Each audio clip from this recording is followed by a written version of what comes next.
Et pour commencer, parlons météo, non pas du fait qu'il fasse tard pas chaud encore, mais bel et bien de failles spatio-temporelles qui viennent d'ouvrir aux quatre coins de la France, y compris près de chez vous qui nous regardez. Bison Futé annonce un week-end très rouge. pour continuer Et ensuite puis sur quoi le encore, refroidissement des failles climatique, spatio-temporelles, il se non trouve mais que des n'importe quoi. scientifiques parlent d'un certain réchauffement. Voilà, une fake news qui se propage encore sur nos réseaux. Mais non, mais j'y crois pas, c'est une girafe. C'est un dinosaure abruti. Je me suis souvent demandé quel était mon film préféré. Et l'un de ceux qui revient le plus souvent, c'est Jurassic Park. Le film est tellement bien qu'il mériterait une vidéo à part entière. Inciter subtilement les gens à s'abonner, check. Mais en tout cas, ça reste une licence que j'adore, qui oscille entre chef-d'œuvre absolu et navet qui sent les ordures. Désactiver les répulsifs aériens. Vous êtes sûr?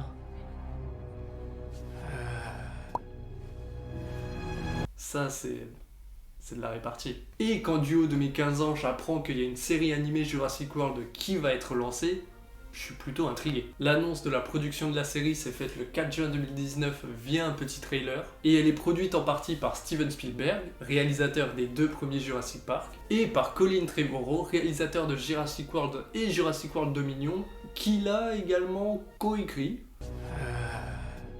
Merci.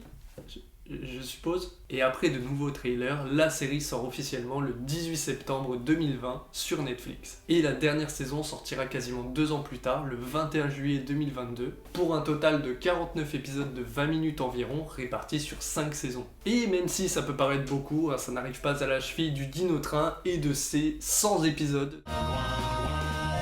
C'est le Dino Train.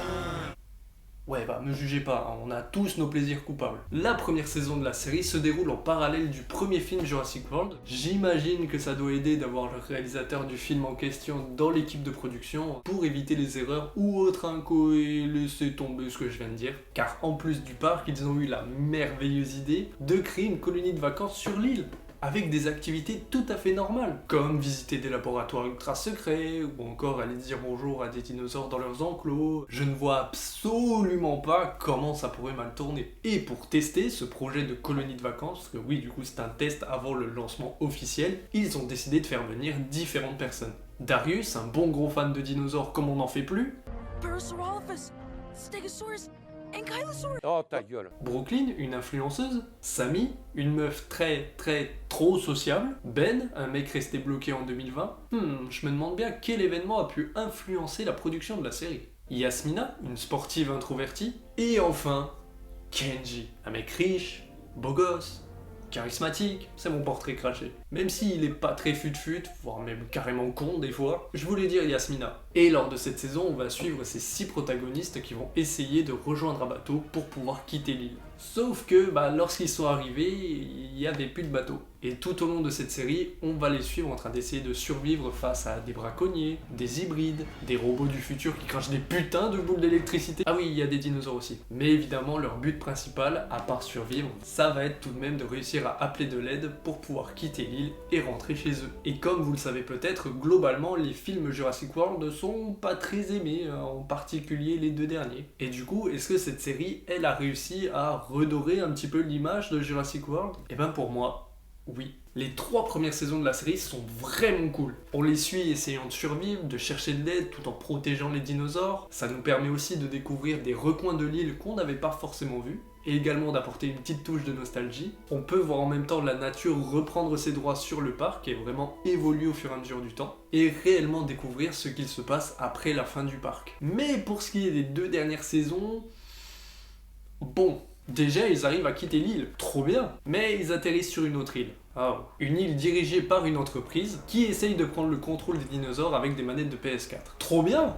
Enfin, je veux dire quoi? Et je trouve que ce côté combat entre les dinosaures contrôlés et les dinosaures libres, ça nous sort du but premier de la série, qui était de voir des adolescents lambda, entre guillemets, tenter de survivre sur une île infestée de dinosaures. Et c'est pour ça aussi que je trouve ces 2 dernières saisons, notamment la dernière, moins bien. Mais ce qui fait que selon moi cette série vaut entièrement le coup, c'est les personnages et leur évolution. On passe par exemple de Yasmina qui était au début très introvertie à une personne qui s'impose et qui devient beaucoup plus extravertie avec les autres. Ou même Ben qui au début de l'aventure avait juste peur de tout, puis qui évolue jusqu'à manger des insectes et se battre contre un Quoi ? Non, ça c'est juste débile. Et c'est ça qui est génial avec ces personnages, c'est qu'on peut complètement s'identifier à eux et à leurs évolutions. Personnellement, j'ai réussi à m'identifier à Yasmina, à Ben et même à Kenji. Je suis pas très fut-fut des fois, voire même un peu con. Ta gueule. On voit aussi la relation entre les personnages se renforcer et évoluer. Même si globalement ils s'entendent tous bien ensemble, et ben il y en a qui vont avoir plus d'affinité avec d'autres. Il y a des conflits, des mystères qui entourent les membres, on voit les traumatismes que vivre sur une île infestée de dinosaures peut créer. Certains se mettent même en couple.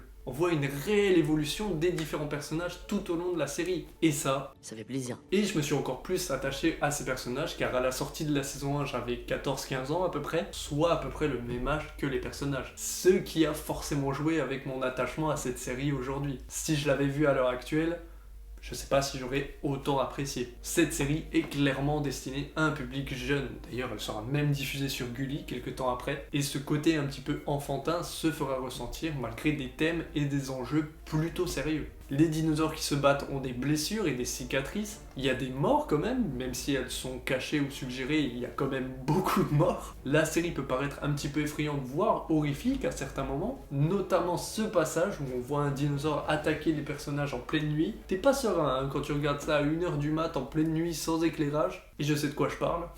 Et pour conclure, je pense que vous l'avez compris, mais je trouve la série vraiment bien. Les personnages sont attachants, il y a des révélations qui sont très surprenantes pour ma part, il y a des dinosaures, aussi surprenants que ça puisse paraître, il y a de vrais moments de tension, de complicité, de danger, l'animation est aussi très bien faite, alors c'est pas transcendant, mais c'est chouette à regarder. Bref, Jurassic World, la colo du Crétacé, c'est trop bien, regardez-le. Et même Fred, du Joueur du Grenier, a aimé la série. Je voulais aussi vous parler, alors, une série, j'ai presque honte de l'avoir aimée, en vrai, c'est sur Netflix, c'est Jurassic World Crétacé Park, Cretaeus Park. J'avais un peu honte à la fin de l'avoir aimée. À peu près. De plus, la regarder va permettre de rentrer un peu plus dans l'univers de Jurassic World et Jurassic Park. On va pouvoir observer des passages vus dans les films mais via un autre angle de prise de vue. Et elle va aussi introduire les personnages que l'on retrouvera dans la série Jurassic World, la théorie du chaos, qui pour le coup est vraiment excellente je trouve. Mais en attendant cette vidéo, je vous laisse, j'ai gagné un billet pour une île infestée de lézards, donc j'ai trop hâte, surtout après avoir vu cette série, là je suis boosté à bloc. Donc sur ce,